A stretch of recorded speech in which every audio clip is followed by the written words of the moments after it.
Praise lord. Good morning. అందరూ బాగున్నారు కదూ? మీ అందరూ బాగుండాలని మీ అందరి కొరకు ప్రతిదినము ప్రార్థిస్తూ ఉన్నాం ప్రియులారా. మంచిది. ఈరోజు వాగ్దానంగా పరిశుద్ధ గ్రంథాలు తెరిచి కీర్తనలు 3వ అధ్యాయము 3వ చరణాన్ని మనం చూస్తే, యెహోవా నీవే నాకు కేడెముగాను, నీవే నాకు అతిశయాస్పదముగాను, నా తల ఎత్తు వాడవుగాను ఉన్నావు. ప్రియులారా, దావీదు భక్తుడు ఈ కీర్తన తన కుమారుడైనటువంటి అబ్షాలోము తనని తరుముతున్నప్పుడు, సౌలు అతనిని తరుముతున్నప్పుడు వ్రాసినటువంటి కీర్తన. నీవే నా తలను ఎత్తువాడు అనేటువంటి మాట. నీవు నాకు కేడెముగా ఉన్నావు ప్రభువా, నీవే నా అతిశయాస్పదము అనేటువంటి మాటను తెలియజేస్తాను. దావీదు తనకున్నటువంటి సైన్యాన్ని చూసి అతిశయపడలేదు. దావీదు తన దగ్గర ఉన్నటువంటి రౌతులను చూసి అతడు అతిశయపడలేదు. యెహోవాను బట్టి అతిశయపడుతున్నాడు.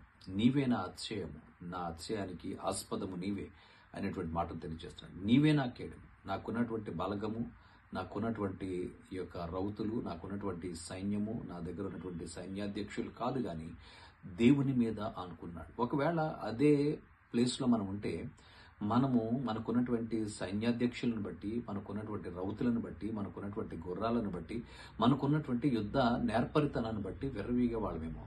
కానీ దావీదు తరమబడుతూ ఉన్నాడు. తను ఉన్నటువంటి సింహాసనాన్ని విడిచి అరణ్య బాట పట్టాడు. ఒక ప్రక్కనేమో సౌలు, ఒక ప్రక్కనేమో కుమారుడు. తరమబడుతున్నటువంటి ఆ తరుణములో నీవే నా కేడెము ప్రభువా. కష్టకాలంలో, ఇబ్బందులలో దేవుని మీద అనుకుంటూ నీవే నా కేడెము, నీవే నా ధైర్యం, నీవే నన్ను భద్రపరిచేటువంటి వాడు అని చెప్పి ప్రభు మీద అనుకుంటా ఉన్నాడు. నీవే నా అతిశయాస్పదం అనేటువంటి మాట కూడా తెలియజేస్తున్నాడు. దేవుని బట్టే అతిశయపడుతున్నాడు.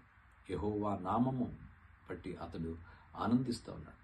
దేవుని నామాన్ని బట్టి ఆయన అతిశయపడుతున్నాడు. కొందరైతే గుర్రములను బట్టి, మరికొందరు రౌతులను బట్టి అతిశయపడుతున్నారు. మనమైతే మన దేవుడైన యెహోవాను బట్టి అతిశయపడుతామని భక్తుడు తెలియజేశాడు.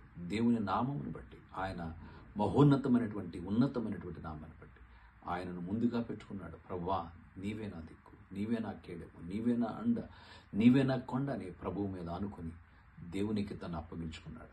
మన జీవితాల్లో కష్టాలు వచ్చినప్పుడు కృంగిపోతున్నామా? దావీదు కన్నీటి పర్యంతమై నా కన్న కుమారుడైన రీతిగా తరుగుతున్నాడే, ఇంత దౌర్భాగ్యమైనటువంటి స్థితి అని చెప్పి కుమిలిపోలేదు. ప్రభువా ఇలాంటి స్థితి నాకు ఎందుకు ఇచ్చావు, నేను ఏం అన్యాయం చేశానని దేవుని ప్రశ్నించలేదు.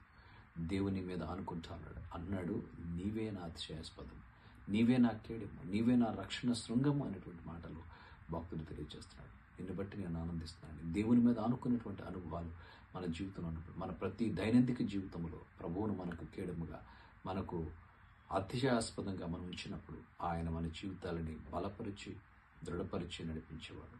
మన జీవితాన్ని ప్రభువుకు అప్పగించుకుని ముందుకు సాగుదాం. పరిశుద్ధుడా నీకు వందనాలు. ఈ కొద్ది మాటలు మా వెనుకల్లో దీవించండి. నీవే మా కేడముగా, మా బలముగా, మా ప్రాకారముగా ఉన్నటువంటి దేవుడు. ఇదిగో నాయన, మా అతిశయాస్పదము నీవే అనేటువంటి మాటలు భక్తులు తెలియజేస్తాను. నిన్ను బట్టి మేము అతిశయించినాం. మాకున్నటువంటి ధనాన్ని బట్టి, మాకున్నటువంటి బలగాన్ని బట్టి కాదు, కానీ నీ వైపు చూస్తూ ముందుకు సాగే భాగ్యాన్ని దయచేయండి. నీ సన్నిధి మాతో ఉంచి నడిపించమని ఘనత ప్రభావాలు నీకు ఆరోపిస్తూ యేసు నామమున అడిగి వేడుచున్నాము తండ్రి. ఆమేన్.